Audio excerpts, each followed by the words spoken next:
할렐루야. 오늘은 요한계시록 6장 1절부터 17절 말씀을 중심으로 7인에 대해 함께 나누어 보려고 합니다. 이 장은 본격적으로 하나님의 심판이 시작되는 장면이 나옵니다. 사실 이 말씀을 문자 그대로 읽다 보면 심판으로 인해 나타나는 현상들이 꽤 무섭게 느껴지고 이게 정말 내가 알던 하나님이 맞나라는 생각이 들 수도 있습니다.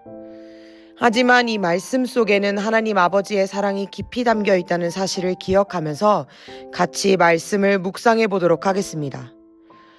요한계시록 6장에 나오는 7인은 단순히 도장이 찍힌 문서가 아닙니다. 오직 권한이 있는 분만이 열 수 있는 인, 곧 하나님의 계획과 뜻이 담긴 두루마리의 봉인입니다. 그 인을 어린 양이 하나씩 떼어가시면서 하나님의 계획이 하나하나 드러나고 실제로 실행되기 시작합니다.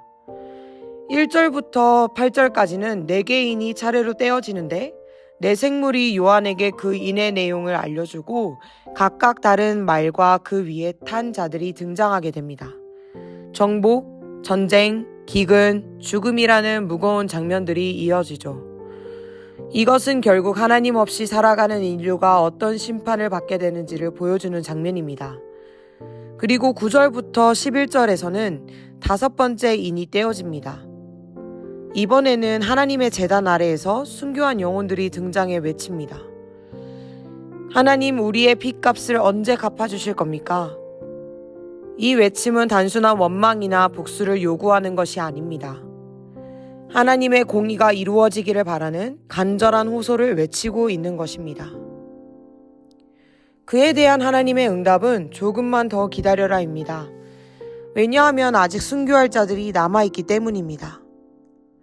이 장면은 하나님께서 단순한 보복이 아니라 메시아 사역의 완성을 기다리고 계신다는 것을 보여줍니다.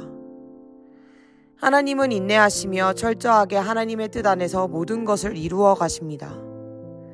그리고 12절부터 17절까지는 6번째 인이 떼어지면서 지진과 천체의 인상현상, 해와 달과 별들이 흔들리고 하늘과 땅의 질서가 무너지는 장면이 펼쳐집니다. 이건 단순한 재난이 아니라 하나님께서 이 땅을 직접 심판하신다는 분명한 메시지입니다. 이처럼 하나님은 인을 하나하나 떼어가시며 계획된 순서대로 심판을 실행하십니다. 즉, 하나님은 충동적으로 이 땅을 심판하시는 분이 아니라 정확한 때와 계획 안에서 신실하게 움직이시는 분이라는 걸 이 장을 통해 말해주고 계십니다. 특히 첫 번째 인부터 네 번째 인까지는 인간이 만든 것들이 얼마나 위태롭고 결국은 영원할 수 없으며 무너질 수밖에 없는 존재인지를 보여줍니다. 그래서 이 말씀 앞에서 우리는 한 번쯤 질문해야 합니다. 내가 지금 의지하고 있는 것들이 정말 마지막 순간까지도 나를 지켜줄 수 있는가? 5번째 인에서 순교자들이 이렇게 외치죠. 하나님, 우리의 억울함은 언제 풀어주십니까? 하지만 하나님은 그들에게 말씀하십니다. 조금만 더 기다리라고. 이 기다림은 그냥 시간 끄는 것이 아니라 또한 복수의 시간이 아니라 구원의 완성을 기다리시는 하나님의 사랑의 시간입니다. 마지막 6번째 인은 이 땅의 사람들에겐 두렵고 떨리는 날로 비춰지지만 믿는 자에게는 전혀 다른 의미를 가집니다. 그날은 바로 하나님의 공의가 완성되고 모든 눈물과 아픔이 마무리되는 날이기 때문입니다. 요한계시록 6장은 우리에게 이렇게 말합니다. 심판의 두려움보다 이 땅에서 벌어지는 일보다도 하나님의 약속과 계획은 반드시 이루어진다는 사실을 붙잡으라고요. 지금 이 시대를 살아가는 우리도 여전히 복음이 핵심이어야 합니다. 그리고 영원한 나라에 이를 때까지도 복음이 중심이 되어야 합니다. 말씀을 마무리하면서 기억해야 할 것은 아직 7번째 인은 떼어지지 않았다는 사실입니다.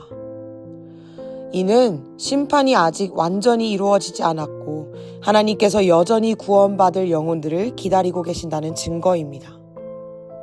우리는 이 말씀을 통해 두려움보다 하나님의 기다리심과 인내, 그리고 복음을 전하라는 부르심을 붙잡고 나아가야 합니다.